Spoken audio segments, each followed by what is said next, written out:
and putting it all on the table, if you will. The NFL, offensive linemen, ladies and gentlemen, I'm so excited about this.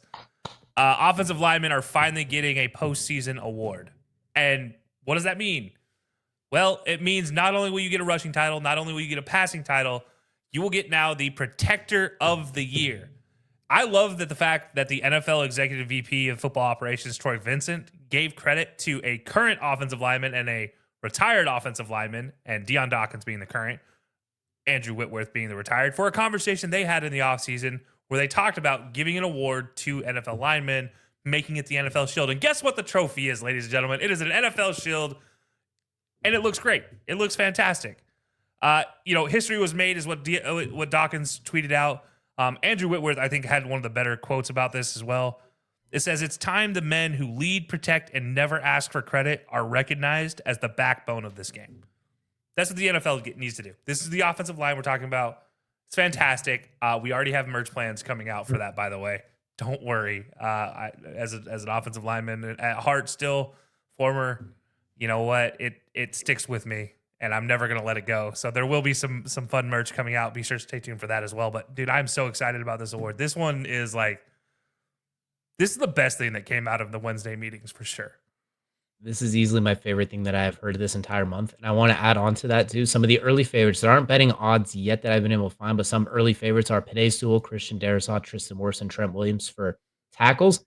Interior offensive line, Creed Humphrey, Joe Thuney, and none other than your boy, Quinn Miners, among some of the early favorites, which they picked those basically off of the All-Pro team since those are the 3 All-Pros. But still, this is going to be very, very interesting, too, because this is going to be a lot of discourse. And I'm all for it. Offensive linemen need more discourse at this point.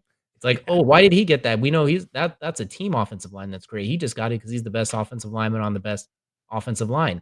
This guy's an outstanding offensive lineman. The rest of them just suck. It's going to be the discourse is going to be elite. I can't wait. Or he's only good because Saquon Barkley's running behind him. And then the other people are like, Saquon's only good because he's running behind Jordan Mailata. So I'm excited. We get offensive lineman discourse with hardware on the line. I can't wait. It's going to be like the NBA MVP, and I can't wait. You know what sucks about this, though? And there is a downside to all of this.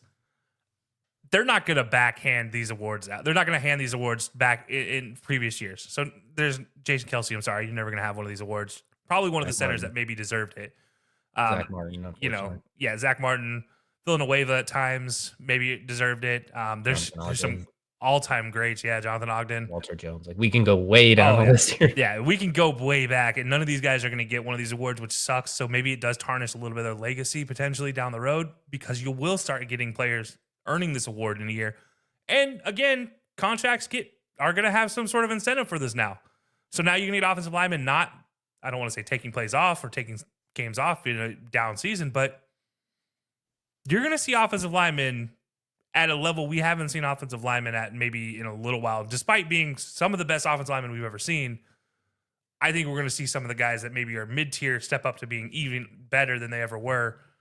Just because I think if there's anything tied to this financially, that speaks a lot to guys, and especially offensive linemen. They don't necessarily get paid that much in comparison to everybody else. They are pretty low on the contract totem pole, if I'm not mistaken. If outside of a left tackle, your guards don't get as much money as they should.